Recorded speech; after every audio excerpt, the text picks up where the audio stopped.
Also talk about coronavirus and education and what that likely is to look like, what it's, going forward. Home of the Saints and LSU.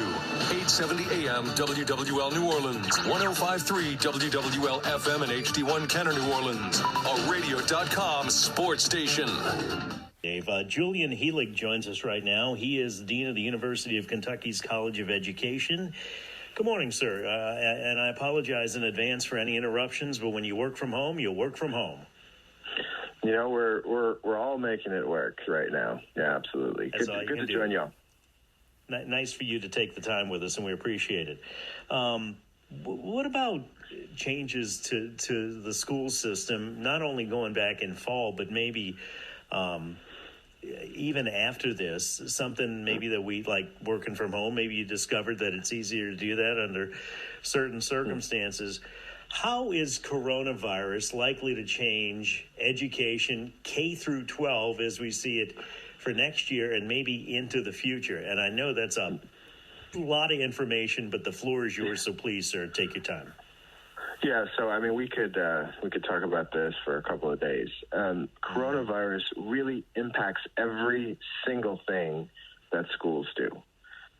From start to finish, it's radically impacting education. So, but you had said, when we come back in the fall, I'm not so sure, and I think a lot of superintendents and other folks would probably agree with me.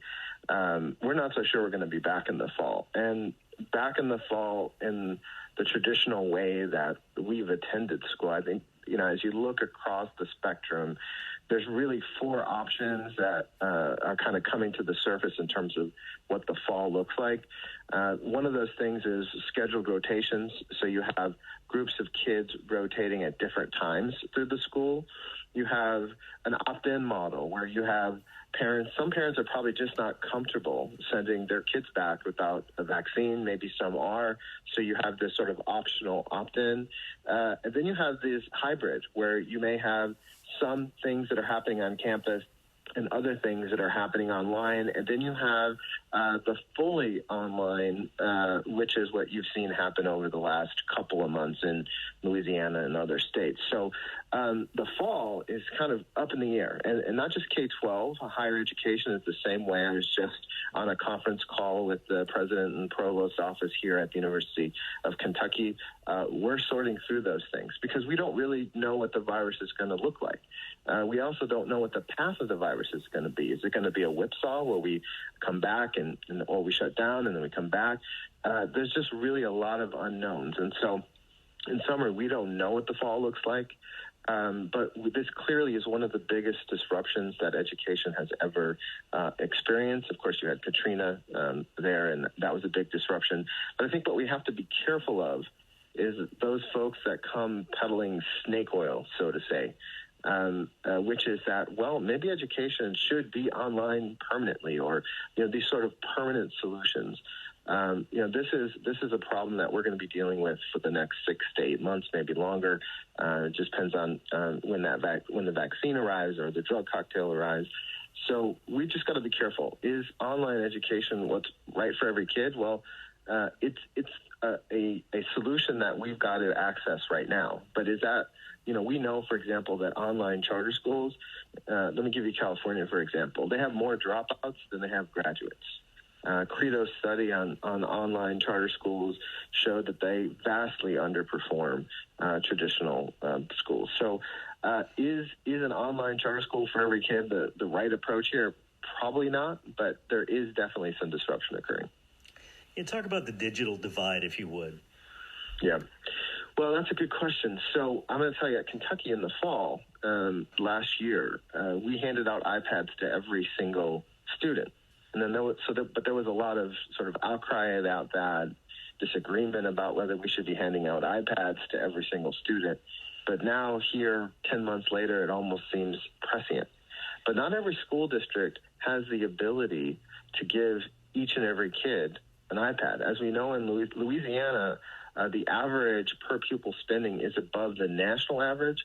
However, there are vast disparities between districts in that state. The top 5% have an average per pupil spending much higher than the rest of the state. So there are wealthy districts, there are poor districts, and even within districts, there are some schools that are more privileged than others. And so in an environment where we're depending on technology, we're depending on parents to work with educators to make sure that students are getting the educational opportunities. What's happened is we're enhancing the inequalities that already exist. And there's some parents that are not staying home. They're still working 2 jobs, et cetera. And so they're trying to balance having their kids out of school and their work requirements. So this is a real challenge. We know what the inequities are in our society. They're readily apparent. We've been discussing them for decades. And what COVID-19 has done is it's enhanced those inequities. The ability of parents to help their children, the technology that's available to them and that the district is able to provide for them, or their parents are able, high-speed internet seemed like a luxury, but when you have 4 or 5 Zooms running in a home at the same time, you have to have that high-speed internet, but it's not inexpensive.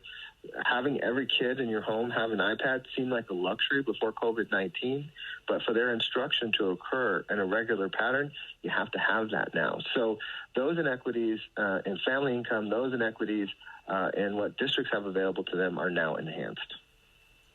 And then that's meanwhile, back at the ranch, I guess I could say, with the parents at home, a lot of them are in dire financial straits, and now is not the time to buy electronic devices for kids. And even at the state level, states are in trouble as well because of COVID-19, and they are not really in a financial position to buy electronic devices for students either. Yeah, it's a really tough situation, and so we've got to sort through this. Academic leaders, whether they're K-12 superintendents or university presidents, this is an unprecedented situation, and so we say here at Kentucky, we've got to make decisions and we've got to figure things out in days, not weeks. We don't have weeks to make these decisions, and so. Now is when we find out whether we've chosen the right leaders to lead us through this crisis, this pandemic. But I think that what's important is that districts have to consider that fact. They have to consider the fact that some families have less opportunity than others and make that a part of their strategic planning for the virus. And that's really the key here is how do we plan for the different. We have a school here, an early childhood center, and we have to plan for all the different possibilities that could happen this summer, that could happen in the fall. And so having a strong plan in the state, Kentucky just recently released their COVID-19 plan. And how do we plan at the school level? How do we communicate with parents? Communication between schools and parents was already challenging and problematic. And so how do we do it now? We need to have a healthy at work officer in every school that can be the liaison between schools and parents. We need to establish a communications plan. Every school, every district needs to have a plan for the different types of eventualities so that parents are in the loop, communities are in the loop. We need to educate and train employees. Not everybody wants to wear a mask, and as you see in the news, things are happening when in retail and other places when people refuse to wear masks. How do we train our teachers to deal with those types of situations? We need contact tracing protocols in schools and districts. So when kids get sick or teachers get sick, how do we notify folks that have come into contact with those folks?